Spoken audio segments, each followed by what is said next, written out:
लेकिन उन दलितों को सोचिए, वाल्मीकियों को सोचिए, इतनी यातनाओं के बाद आधुनिक भारत में 1947 से लेकर 2019 तक उन बच्चों ने अपने सर के ऊपर उस शेख मक्कार मुसलमान जिहादी की गंदगी रख के उसने ढोई, लेकिन उसने इस्लाम कबूल नहीं किया। वो ये जानते थे कि इस्लाम क्या है।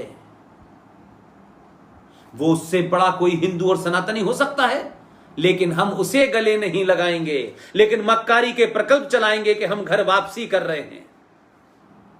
यह अजीबोगरीब घर वापसी है।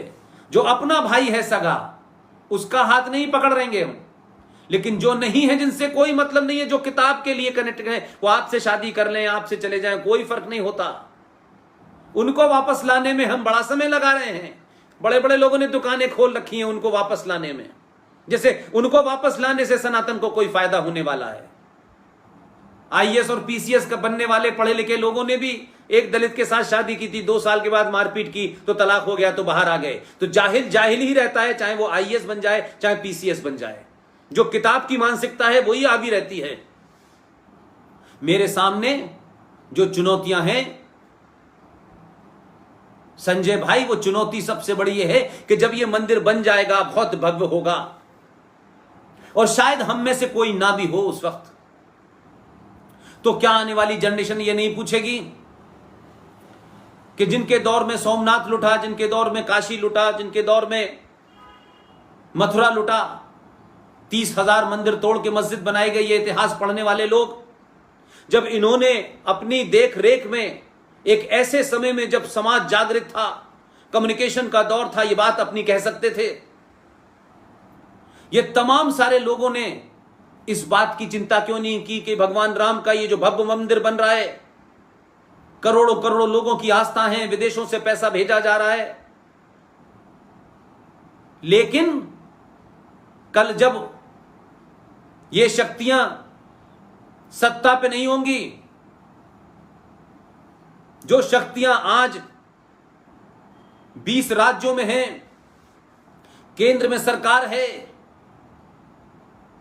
फौज है, आर्मी है, एयरफोर्स है, नेवी है, उस सब के बावजूद भी आपको 150 साल लग गए लड़ते लड़ते, और अपनी ताकत से और डर से उन्होंने आपको ऐसा कर दिया कि फैसला आने के बाद भी एक्सेप्ट नहीं किया है। तो मैं कैसे ये मान लूं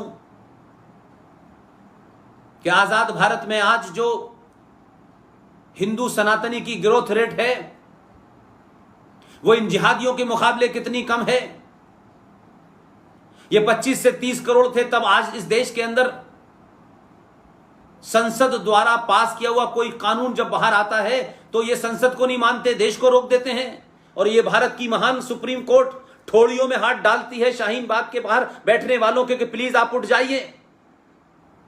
तब नहीं कहती है कि गोली चलाओ, ये कानून का उल्लंघन है, सार्वजनिक सभा को, जगह को आप कैसे रोक सकते हैं, तब नहीं बोलती, तब पुलिस लाठीचार्ज नहीं करती।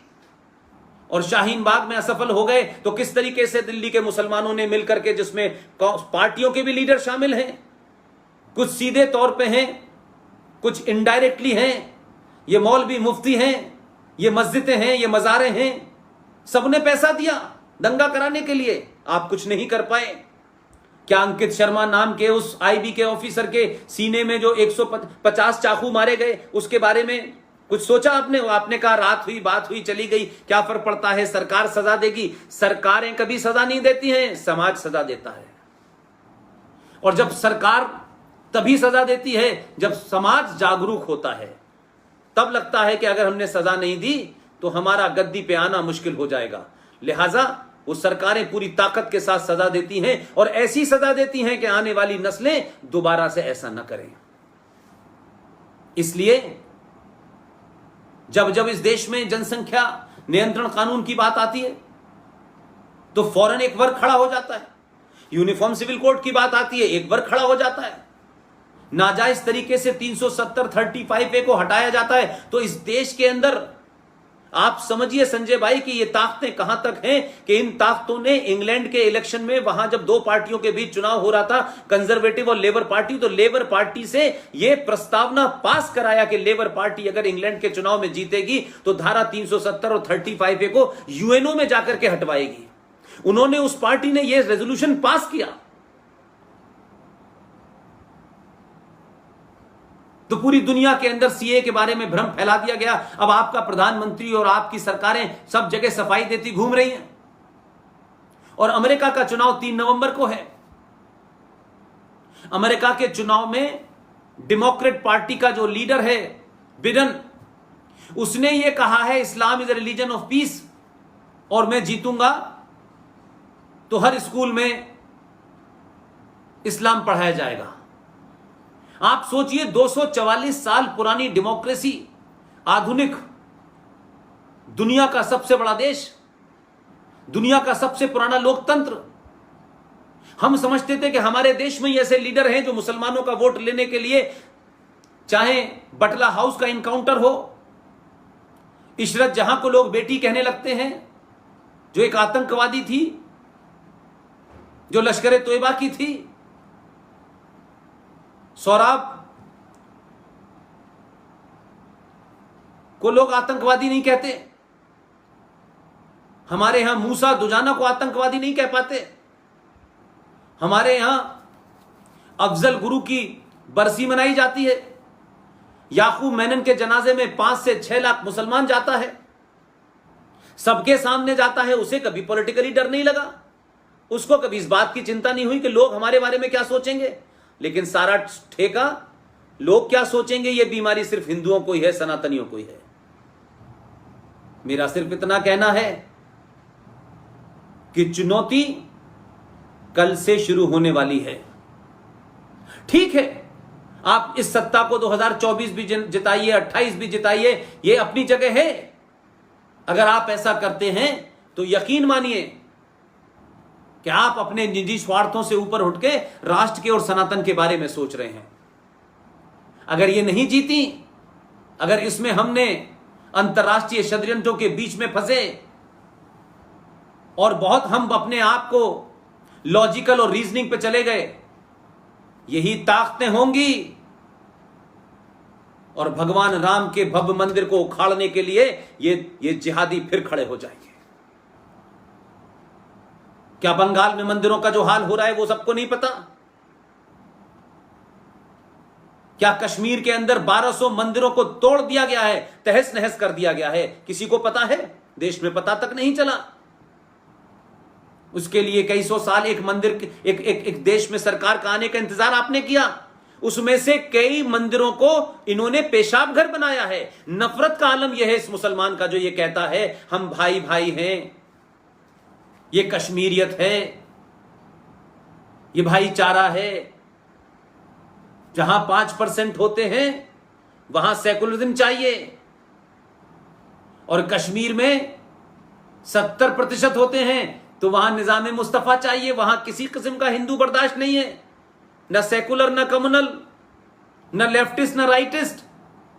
वहां 200 वाल्मीकि चाहिए इनकी गंदगी उठाने के लिए, क्योंकि ये तो अल्लाह के यहां से सीधे आए हैं। ये इनकी गंदगी, ये तो अपनी गंदगी थोड़ी नहीं उठाएंगे। ये इसके उठाने के लिए हिंदू कौम के लोग हैं, तो तब भी हमें शर्म नहीं आती। इसलिए ये मंदिर सुरक्षित रहे। ये मंदिर की तरफ आंख उठाने वाला दुनिया में किसी भी मुल्क से चले, अगर उसको वहीं समाप्त करने की ताकत हमने अपने सनातनियों में नहीं पैदा की, तो सरकारें और पुलिस मंदिरों को नहीं बचा सकती। जो आज है वो कल रहेगा या नहीं रहेगा मैं नहीं जानता, लेकिन ये चेतना, हम जीत गए, हम खुश हो गए, फलाना हो गया, और लड्डू बांटो, मिठाई बांटो, ये सब करो, लेकिन ये राय देने वाले चंपत हो जाएंगे, बताएंगे नहीं। फिर इनकी खबरों पे जाके रोइएगा कि जो फैज खां की तरफदारी कर रहे हैं, ये नए नए कोई पीर पैदा हो गया, कोई रईस पैदा हो गया। अरे ऐसे लोग बहुत सारे होते हैं, लेकिन ये शुद्ध सनातन का काम है। ये शुद्ध हमारे मंत्रों से होगा, हमारे संस्कारों से होगा। जो उस किताब को, वो जहरीली किताब, वो क्रिमिनल एंटरप्राइजेस वाली किताब, हम उस सोच के किसी आदमी को अपनी इस पवित्र धरती में, इस पवित्र अनुष्ठान के अंदर, हमें कोई सेकुलरिज्म नहीं चाहिए। पार्टियों को सेकुलरिज्म चाहिए, पार्टियां अपनी दुकानें सेकुलरिज्म चलाएं, मुझे उसमें कोई आपत्ति नहीं है। दुकानें किसी को चलानी है वो दुकानें चलाएं, अपनी दुकान में 4 कारीगर रखें। मुझे ये विश्व भर के करोड़ों हिंदू सनातनियों के आस्था का विषय है।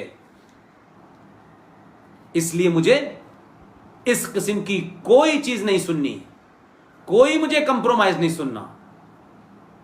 लिहाजा बड़े सारे आपके बीच में से लोग मॉडर्न पैदा हो जाएंगे। ये मॉडर्न मर गए थे जब, ये लिबरल कहां थे, ये मॉडर्न कहां थे, ये फ्रीडम स्पीच वाले लोग कहां थे, कश्मीर में कहां मर गए थे जाकर के जब 5 लाख लोगों को मारा गया उनके धर्म के नाम से। मालदा खाली हो गया, संबल, मुरादाबाद, मेरठ खाली हो गया, कोई नहीं पूछने आया। इसलिए मैंने कहा कि आज बहुत सारे लोग जो राय दे रहे हो, समय के हिसाब से जब ढूंढेंगे तो ये चंपत हो चुके होंगे, पता ही नहीं चलेगा कहां चले गए। और इनकी झूठ और इनकी बेवकूफी को फिर राष्ट्र दोबारा से भुगतेगा।